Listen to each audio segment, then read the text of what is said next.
जी अस्सलाम वालेकुम दोस्तों, कैसे उम्मीद करे था ठीक हो सो। अल्लाह पाक सलामत रखे, खुश रखे, वसते रहो जियो पर तो साढ़े ते प्यो साडा यूट्यूब चैनल राशिद परदेसी। जेड़े दोस्त सब्सक्राइब नहीं किया सब्सक्राइब करे सो, घंटे का बटन दबे सो और सब्सक्राइबर जेड़े मेरे उन्हें मुफ्त वीडियो पूरी देख सो मुफ्त दे सो। अज का विलोग है कि असा वल हैदराबाद तू टेलगा दी खान रवाना थे मैनू कुछ उठा तो ये दोस्त भी नाल बैठे थे। वल इवें विलोग इवें है कि दोस्तों पिछली एक वीडियो तो आपको दिखाया से विलोग खतरान बिरादर तो बैठा से बस बिल्कुल खराब थी रह गई। हूँ वही खतरान बिरादर वाला वही टाइम ते हूँ टाइम तो वला बैठे हैं तो वला जड़ा ना ई बैठे हैं कि बहुना कहना ही लेकिन वला ऊँदी जाते नवी बस चली है न्यू ज़ीरो। खतरान बिरादर जरा पुराना टाइम ही वो ख़त्म थी गया, पुराना जरा बस है वो ख़त्म कर दिते भी नवा चला दिते ने। टाइम टेबल वही है, हैदराबाद तू 5:30 निकलती है तो कराची टाइम है तो डेरा इसमाइल वेंदा हवे तो वाले जड़ा ना हूँ दोस्तों गाल इवें है कि ये देखो बस के अंदर भी माहौल ये दोस्त भी सगों तो से बिराए मिल गए तो से मेरा प्या वाला असा के विलोग भी बना गिनूँ दोस्तों को नवा नज़ारा दिखा गिनूँ नवी बस का तो माशाल्लाह बस भी बेहतरीन है पुरसकून नाल मज़े नाल वेने पाए। बहुत ही अच्छी बस है तो वल टाइम भी ठीक है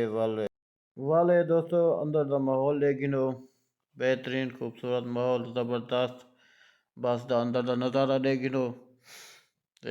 वाले असा के दोस्तों को दिखा दूँ तो गाल है कि असा पता है तो कि मैं ज़्यादातर सफ़र करे ना रहना वापसी ते बन वाले टाइम ते वेंदा रहना बनू वाला टाइम जरा डेरा इसमाइल बनू पठाने वाले टाइम ते वेंदा रहना पठाने वाले बसें ते लेकिन वो जड़ा ना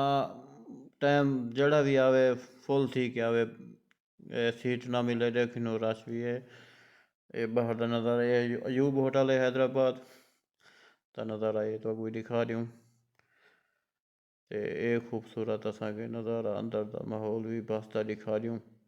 बेहतरीन देखो नवीन ज़ीरो बस एक खितरान बरादर से चलिए ये माशाल्लाह छोटे बच्चे को देखो थी ये ते ये वल शाय वाले आए वदन ये शाय बेचने वदन रेवड़ियाँ ते हूँ वल दोस्तों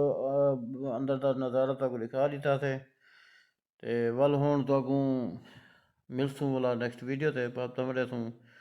ये देखो केले भी जवान चाहिए थे ते ये दोस्त बैठे सी ये तो से वेना पे असा वाल वेसूँ कोठुटा ते असा के नवी बस का भी नज़ारा दिखा दूँ तो इवें सारी वीडियो नाल रसो हफ्ता में रसो खूबसूरत नज़ारे दिखे सो ताकू सफ़र दे। अच्छा ये सफ़र भी मेरा माशाल्लाह बेहतरीन सफ़र है ते एक खूबसूरत सफ़र है मेरा ते मैं वाली वापसी वाले वेना ते वाला नेक्स्ट वीडियो तो ये है कि तो नज़ारे अपनी शादी ते दिखे सूँ। हाँ ये भी तो खुशखबरी दसा दूँ तो सब्सक्राइब भी करे सो तो मेरी शादी देख सो। हाँ सब्सक्राइब ज़रूर करे सो तो वीडियो भी पूरी देख सो तो वाल तो शादी भी दिखे तू अपनी शादी है साड़ी बाय बाय करने बा।